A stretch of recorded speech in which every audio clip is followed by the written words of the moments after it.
ओशो कहते हैं कि मेरे प्रिय आत्मन, जीवन जितना दिखाई पड़ता है उतना ही नहीं है। बहुत कुछ है जो दिखाई नहीं पड़ता।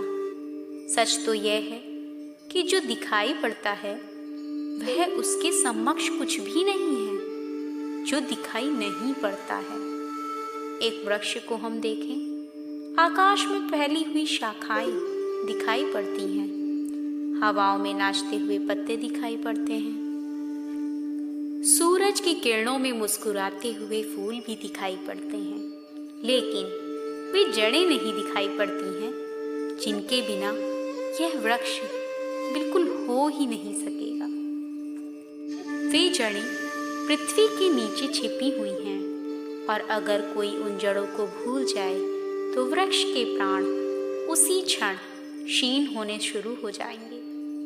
जो दिखाई पड़ता है वृक्ष, वह उस वृक्ष के ऊपर निर्भर है जो जमीन के नीचे छिपा है और दिखाई नहीं पड़ता है। मनुष्य का जीवन भी जो दिखाई पड़ता है वह आकाश में फैले हुए पत्तों की तरह है, लेकिन जो नहीं दिखाई पड़ता परमात्मा, वह जड़ की तरह भीतर छिपा हुआ है। लेकिन उस परमात्मा से अगर हमारे संबंध छूटने शुरू हो जाएं, तो हमारे जीवन के पत्ते, फूल, शाखाएं सब कुम्हलानी शुरू हो जाती हैं। जड़ दिखाई नहीं पड़ती, परमात्मा भी दिखाई नहीं पड़ता है। जहाँ से जीवन फूटता है और विकसित होता है, वही दिखाई नहीं पड़ता है। शायद उसका छिपा होना भी जरूरी है। जितना महत्वपूर्ण काम है वह छिपकर ही संभव हो पाता है। वह अंधेरे में, मौन में, शांति में, एकांत में संभव हो पाता है। जड़ों को हम सूरज की रोशनी में निकाल लें, फिर वे काम करना बंद कर देंगी। वे छिपकर काम करती हैं। ऐसे ही परमात्मा भी जीवन के सारे प्रकट के भीतर अप्रकट होकर काम करता है। लेकिन जो है वह हमें दिखाई पड़ता है आंखों से, और जो नहीं दिखाई पड़ता है हम सोचते हैं वह नहीं है। हम बहुत ज़्यादा पार्थिव ढंग से सोचते हैं। अगर एक फूल के पास एक कवि को ले जाएं, एक प्रेमी को ले जाएं, एक चित्रकार को ले जाएं, तो उसे फूल में बहुत कुछ दिखाई पड़ता है जो हमें नहीं दिखाई पड़ता। और अगर वह फूल के सौंदर्य की बात करे तो हम कहेंगे, कहाँ है सौंदर्य? रंग है, आकार है, फूल में कुछ खनिज है, कुछ केमिकल्स हैं, कुछ पदार्थ हैं, सौंदर्य कहाँ है? शायद फूल को प्रेम करने वाला सौंदर्य को निकालकर अलग दिखा भी नहीं सकता। शायद वह कुछ भी नहीं कह सकता, हार जाएगा। ऐसे ही कुछ जीवन में जो महत्वपूर्ण है वह भी उनको ही दिखाई पड़ता है जो देखने के लिए एक रिस्पेक्टिविटी, एक ग्राहकता अपने भीतर पैदा कर लेते हैं, अन्यथा दिखाई नहीं पड़ता। लेकिन हमें तो अपने ही भीतर जो है वही दिखाई नहीं पड़ता। हम बाहर भटकते हुए लोग हैं। हमारी आंखें बाहर बाहर घूमती हैं और जीवन समाप्त हो जाता है, और जो भीतर था उससे हमारी कोई पहचान भी नहीं हो पाती है। यह तो भीतर है हमारे, इसका ही नाम परमात्मा है, लेकिन कैसे उसे खोजें? थोड़ी सी बातें इस संबंध में भी समझ लेनी बहुत ज़रूरी है। आदमी के व्यक्तित्व के 3 तल हैं, एक शरीर, दूसरा मन और तीसरी आत्मा। शरीर से ही हम सब की पहचान है। शरीर सबसे ऊपर का तल है, इसीलिए सीधा दिखाई पड़ जाता है। उसे देखने के लिए कोई प्रयास नहीं करना पड़ता। जैसे किसी भवन के बाहर की दीवार रास्ते से चलते हुए दिखाई पड़ जाती, भवन के भीतरी कक्ष दिखाई नहीं पड़ते। दीवार तो चलते चलते ही दिखाई पड़ जाती है, क्योंकि वह बाहर है, और जो बाहर है वह बिना प्रयास के ही दिखाई पड़ जाता है। असल में वही दिखाई पड़ता है बिना प्रयास के, जो कि बाहर होता है। जो भीतर है उसके लिए कुछ प्रयास करना होगा, भीतर जाना पड़ेगा। अगर कोई किसी मंदिर के देवता को खोजना चाहे तो मंदिर के भीतर जाना पड़ेगा। अगर कोई मंदिर की दीवारों को ही देखना चाहे तो बाहर घूमकर ही लौट आ सकता है। शरीर हमारे जीवन के मंदिर में बाहर का परखोटा है। उसके भीतर मन है। मन की भी थोड़ी बहुत झलक हमें मिलती है। मन का भी थोड़ा बहुत ख्याल हमें रखना होता है, क्योंकि दुख होता है, सुख होता है, क्रोध होता है, प्रेम होता है, शरीर को भूख लगती है, प्यास लगती है। यह सारी खबरें जिसे होती हैं, शरीर को तो ये सब खबरें नहीं होती हैं, ना ही हो सकती हैं। शरीर के भीतर कोई है जिसे यह पता चलता है कि भूख लगी है, जिसे यह भी पता चलता है कि पैर में तकलीफ है। पैर को ये कभी पता नहीं चलता कि पैर में तकलीफ है। सिर को भी कभी पता नहीं चलता कि सिर में दर्द है। दर्द किसी और को पता चलता है। यह जो पता चलता है उससे थोड़ी सी झलक हमें भी मिलती है कि शरीर के भीतर मन जैसी भी कोई बात है। उसका भी थोड़ा अनुमान होता है, लेकिन उसके पीछे भी कोई और है। उसका हमें अनुमान भी नहीं हो पाता, उसका हमें ख्याल भी नहीं आ पाता। मंदिर की दीवार से हम परिचित होते हैं, कुछ भीतर की दहलानों से परिचित होते हैं, लेकिन गर्भगृह से, जहाँ देवता का निवास है, उसे हम बिल्कुल ही अपरिचित रह जाते हैं। कुछ तो कारण है, उनको समझ लें तो कुछ वृत्ति उस तरफ उठनी शुरू हो सकती है।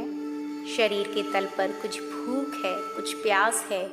मन के तल पर भी कुछ भूख है, कुछ प्यास है, और आत्मा के तल पे भी कुछ भूख है और कुछ प्यास है। शरीर के तल पर जो भूख है उसे हम पूरा करते रहते हैं। शरीर मांग करता है। अगर शरीर को उसकी ज़रूरतें पूरी ना हो तो शरीर कष्ट में पड़ जाता है। अगर भूख लगी है और रोटी ना मिले तो शरीर कष्ट में पड़ जाएगा। कष्ट का मतलब है वह जोर से मांग करने लगेगा कि रोटी दो।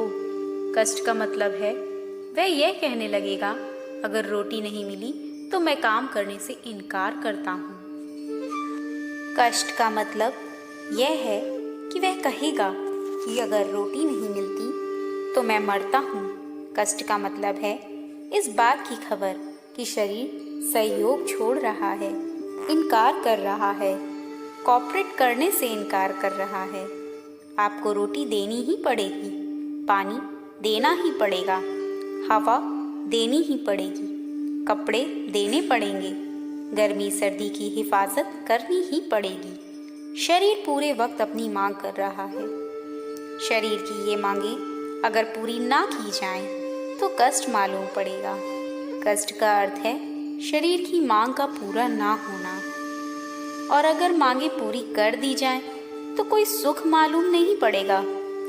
यह समझ लेना ज़रूरी है, शरीर का स्वभाव है कि उसकी मांग पूरी ना हो तो वह कष्ट में पड़ता है और कष्ट का अनुभव भी करता है।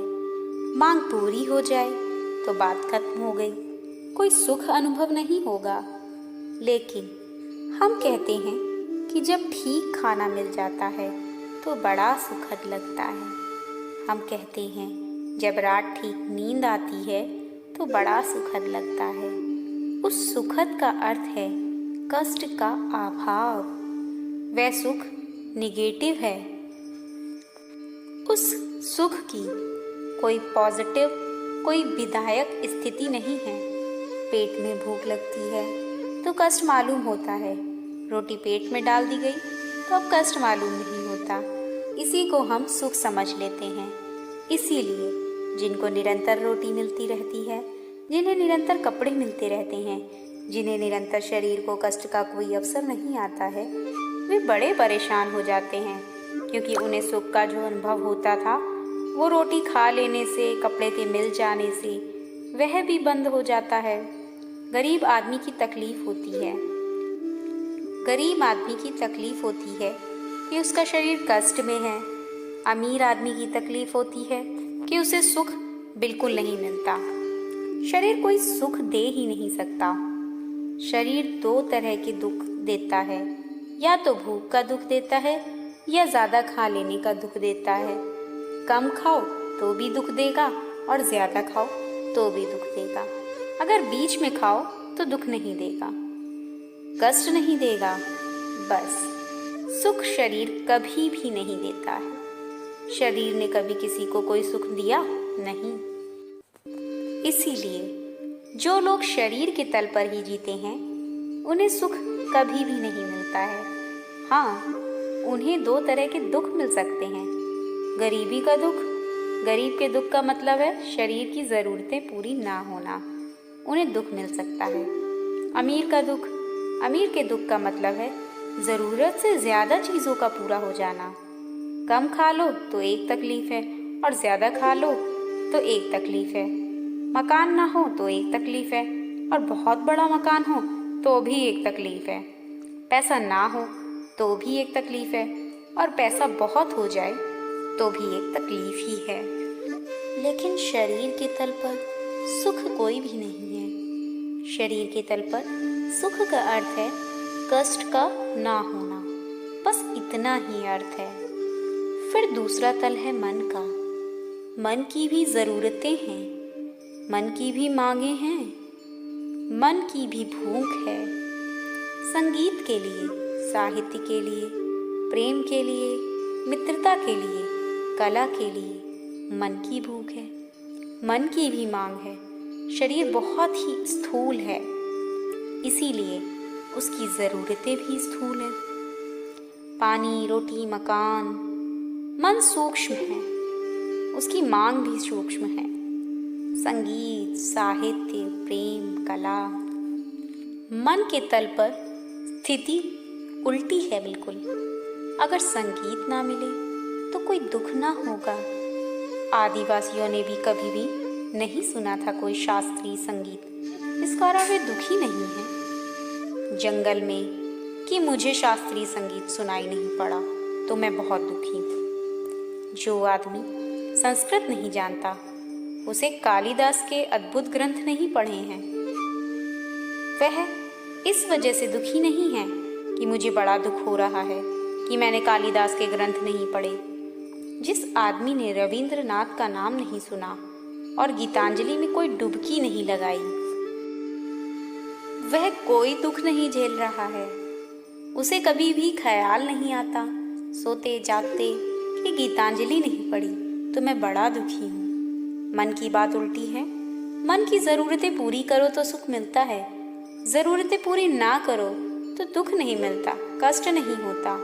मन की ज़रूरतें पूरी ना हो तो कोई कष्ट नहीं होता, ज़रूरतें पूरी हो तो सुख मिलता है। मन के तल पर कष्ट नहीं है, सिर्फ सुख है। हाँ, मन के तल पर भी कष्ट मालूम पड़ सकता है। अगर सुख का अभाव रहे तो कष्ट मालूम पड़ सकता है।